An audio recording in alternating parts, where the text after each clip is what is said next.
In this video, we will talk about how to cancel Kickresume subscription.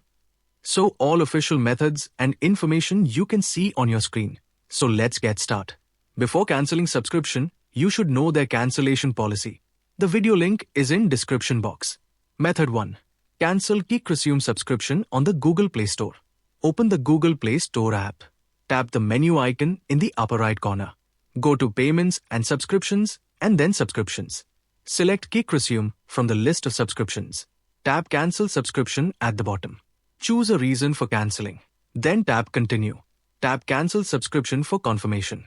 And you are done. Method 2. Cancel a Kickresume subscription on iOS.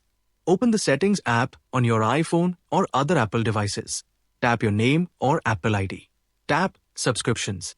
Select Kickresume from the list of apps. Tap Cancel Subscription. And follow the prompts and you are done. You can also send an email at hello@kickresume.com. Email example you can see on your screen. Mention all subscription details in email and send it. And make sure ask a proof of cancellation. Wait for reply from their side. And until you get reply, get in touch with them. And you are done.